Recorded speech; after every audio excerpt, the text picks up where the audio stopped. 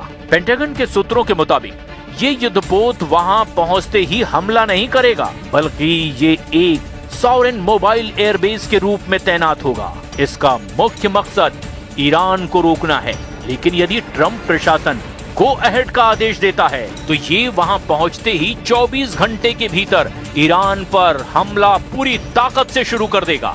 USS Abraham Lincoln दुनिया के सबसे बड़े परमाणु संचालित विमान वाहक पोतों में से एक है। इसकी लंबाई 1092 फीट यानी लगभग 3 फुटबॉल मैदानों के बराबर है। इस पर 90 से ज्यादा लड़ाकू विमान और हेलीकॉप्टर तैनात हो सकते हैं। सबसे खास बात यह है कि इस पर F-35C lightning 2 stealth fighter jets तैनात हैं, जो ईरान के रडार को चकमा देकर उसके परमाणु केंद्रों को भी निशाना बना सकते हैं। इसमें 2 परमाणु रिएक्टर लगे हैं, जिससे ये बिना ईंधन भराए 20 से 25 साल तक चल सकता है और इसकी गति 30 समुद्री माइल यानी कि 56 किलोमीटर प्रति घंटा से भी ज्यादा है। यूएसएस अब्राहम लिंकन अकेला नहीं चलता, इसके साथ जहाजों का एक पूरा सुरक्षा घेरा और हमलावर बेड़ा भी होता है।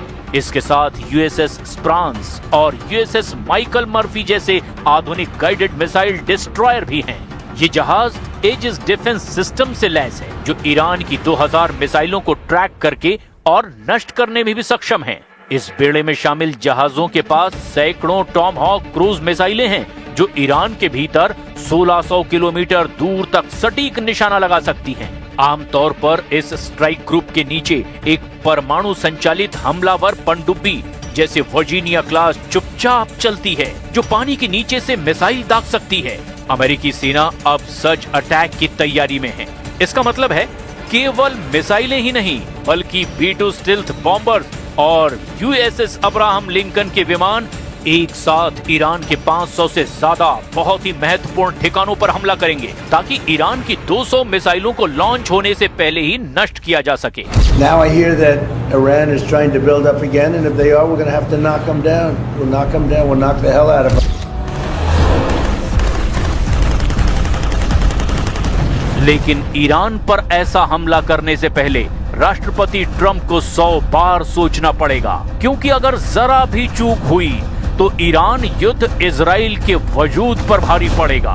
वहीं अमेरिका के लिए गले की हड्डी भी साबित हो सकता है। अब ऐसे हालात में देखना यह होगा कि पहले ईरान अमेरिका और इजराइल पर हमला करता है या फिर अमेरिका और इजराइल ईरान के हमले से पहले ही उसे तबाह कर देते हैं।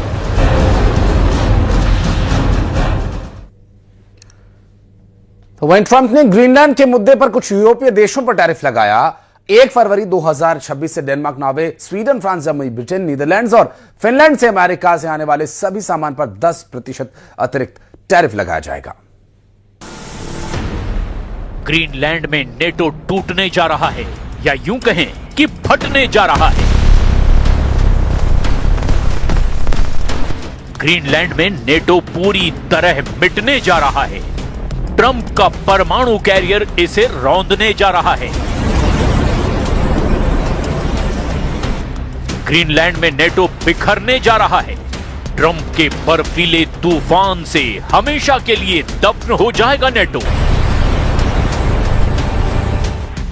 ग्रीनलैंड में ट्रंप और यूरोप का मोर्चा खुल चुका है। अमेरिका और यूरोप के इरादे बता रहे हैं कि बहुत बड़े युद्ध का खतरा मंडराने लगा है। ग्रीनलैंड में अमेरिका को रोकने के लिए यूरोप की फौज उतरने लगी है। एक नया फ्रंट तैयार हो रहा है। ट्रंप को चैलेंज करने के लिए जर्मनी, फ्रांस अब डेनमार्क का साथ देने को तैयार हो चुके हैं। ग्रीनलैंड को कंट्रोल करने वाले डेनमार्क ने अपने F-35 फाइटर जेट उड़ाने शुरू कर दिए हैं। ये ट्रंप को बताने की कोशिश है कि ग्रीनलैंड पर डकैतों वाली नजर रखने वालों की आंखें फोड़ दी जाएंगी। क्या ग्रीनलैंड पर होने जा रहा है नेटो और अमेरिका का युद्ध, जिसकी शुरुआत करेंगे डोनाल्ड ट्रंप? क्या ग्रीनलैंड बनेगा सबसे बड़ा वॉर जोन, जहां डोनाल्ड ट्रंप को टक्कर देंगे जर्मनी, फ्रांस और पूरा Europe? Well, we're going to see NATO has been dealing with us on Greenland. We need Greenland for national security very badly. If we don't have it, we have a big hole in national security, especially when it comes to what we're doing in terms of the Golden Dome and all of the other things. We have a lot of यहां Arctic endurance NATO military exercise को युद्ध का एक बड़ा signal माना जा रहा है। अमेरिका एक बहुत बड़ी पावर है, ये पूरा यूरोप जानता है, लेकिन अब इस टक्कर में नेटो टूटता हुआ नजर आ रहा है और बड़े सवाल भी खड़े कर रहा है। क्या ग्रीनलैंड में होगा विश्व युद्ध जिसमें टूट जाएगा नेटो? और इस युद्ध का लाल फीता काटने की शुरुआत डोनाल्ड ट्रंप ने कर दी है।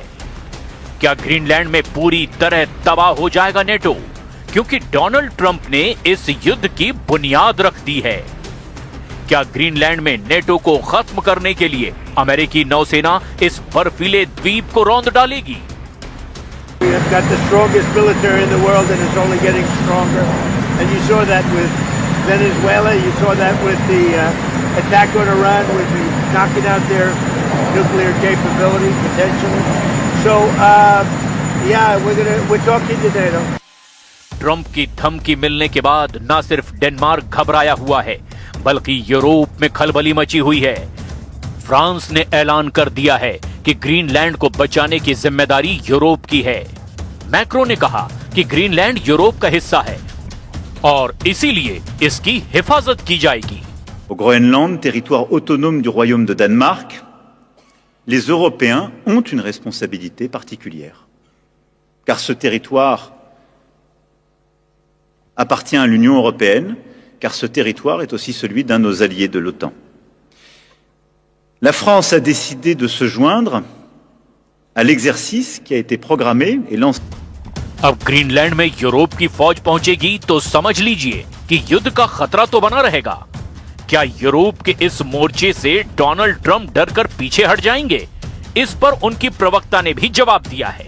I don't think troops in Europe impact the president's decision-making process, nor does it impact his goal of the acquisition of Greenland at all.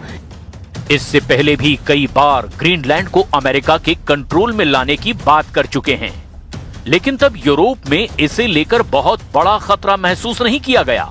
अब ट्रंप जो बोल रहे हैं उसके मायने बहुत खतरनाक निकाले जा रहे हैं। ट्रंप ने अमेरिकी कांग्रेस के संयुक्त सेशन में ग्रीनलैंड पर बड़ा धमाका किया था। उन्होंने 4 मार्च 2025 को ही कहा था कि वो ग्रीनलैंड को अपने कब्जे में लेंगे और ये किसी भी कीमत पर किया जाएगा। I have a message tonight for the incredible people of Greenland. We strongly support your right to determine your own future, and if you choose, we welcome you into the United States of America. और women's premier league RCB में शानदार प्रदर्शन RCB का जारी है। Women's premier league में आज